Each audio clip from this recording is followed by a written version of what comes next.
So this is an AI-powered smartphone gimbal. It claims to have some of the best subject tracking there is out there for the smoothest shots possible. But does it though, really? I mean, just how good is this thing, and how can we use it to improve our films and videos?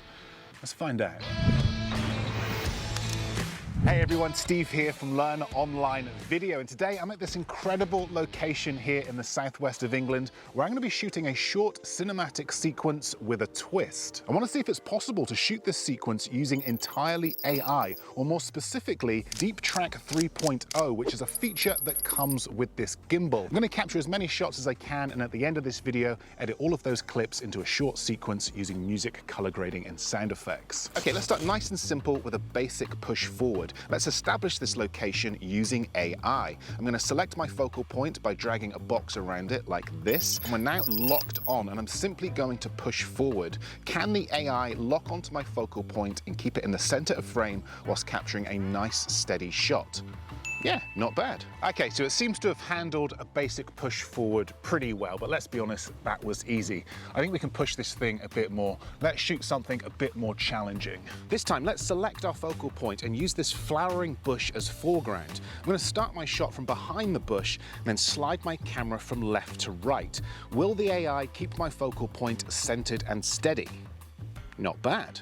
Right, now one thing I want to test out here is lowrider mode, because ordinarily when you shoot using a smartphone gimbal in lowrider mode, you can't see what you're shooting because your phone's low to the ground. It's kind of guesswork. You don't really know what you've shot until you play back your clip. But with this AI tracking, you can lock on to your subject or focal point. So in this case, I've just locked on to the hole at the bottom of this tin mine.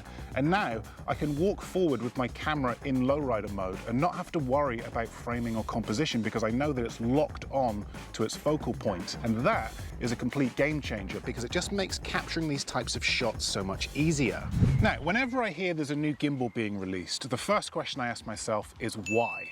What makes this gimbal so different to all the other gimbals that are already out there? Well, thankfully, this gimbal truly is unique, because ordinarily gimbals automatically place your focal point in the center of frame like this. It's really nothing new. But with this gimbal, you're able to choose whereabouts in the frame you place your focal point. I can change the position by moving this joystick. So let's use the rule of thirds, for example. I'm going to place my focal point on the top right intersecting lines. And now when I start to move the camera, the AI will keep my focal point locked in this position. And think about it, framing and composition is such an important part of the filmmaking process. The rule of thirds, leading lines, all of these rules of composition are much harder when your focal point is in the center of frame. But we now have much more control over how we frame our shot. Okay, let's try another more advanced move here, a shot looking up and orbiting around my focal point. Let's lock on to this window. Ordinarily, this would be very difficult to keep in the center of frame, but the AI seems to be doing a pretty good job. In fact,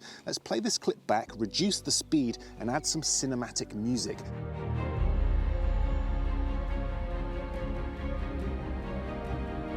Now, when first starting out with gimbal moves, you'll find that some movements are much harder than others. A simple push forward or pull back is a great beginner move, but as soon as you start introducing multiple camera movements, that's when things get much harder. For example, pushing your camera forward and tilting up, or lifting your camera up and keeping your subject in the center of frame. Ordinarily, to do this, you would need to lift your camera up whilst tilting your camera down using this joystick. To get the timing right with this can be incredibly difficult. But when using AI, tracking your focal point all of a sudden becomes much easier. You can now lock onto your subject, then lift up, creating a jib movement, and now the AI has locked onto our focal point and is tilting the camera for us. And this doesn't just work for up and down movements, you can also do this going from side to side. Take this shot here, for example. I'm going to lock onto this sign on this wall and then move my camera from left to right. See how the AI has locked onto my focal point and is panning the camera for me. The only movement I'm doing here is side to side. The AI has complete control of keeping that sign in the center of frame. So there's definitely gimbal moves that AI works much better for than others. It works exceptionally well for shots that are low to the ground, where you can't see what you're shooting. tracking. They work great for up and down or side-to-side movements where you want to keep your focal point in the center of frame. And they also work great if you've got a moving subject that you want to lock onto and track. Okay, now let's grab a few more shots. Let's try a push forward tilt up by locking onto the window on the inside of this old tin mine. Let's grab a mini jib shot rising up from behind this grass, and let's try a shot low to the ground. I'm going to use this extension pole, which I've only just realized is built into this gimbal, and I'm going to push forward and then lift up to reveal my focal point, creating almost a drone-like feel to this shot. Okay, so I think we've probably captured enough footage to create a short sequence.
Okay, so what did you think of that sequence? How well did this gimbal do at keeping things smooth and steady? It's small, it's compact, it fits easily in your pocket, and the AI tracking is by far the best I've seen in any smartphone gimbal. It's got a slick, modern design, built-in tripod, extension pole, and this is Insta360's first smartphone gimbal, by the way. They're most well known for their 360 cameras, so a great first attempt. For me, this is a great beginner's gimbal. Perfect if you're a mobile filmmaker on a budget looking to capture smooth, steady shots. A great option if you're a vlogger, solo shooter, or travel filmmaker that wants to travel light. The AI features are extremely useful if you struggle with framing and composition or just keeping your subject in the center of frame. This is where this gimbal is really going to help. So I hope you found this video useful. I will link the Insta360 Flow in the description below. And if you'd like to learn more about capturing smooth cinematic gimbal moves, then be sure to check out this video here. But that's it from me.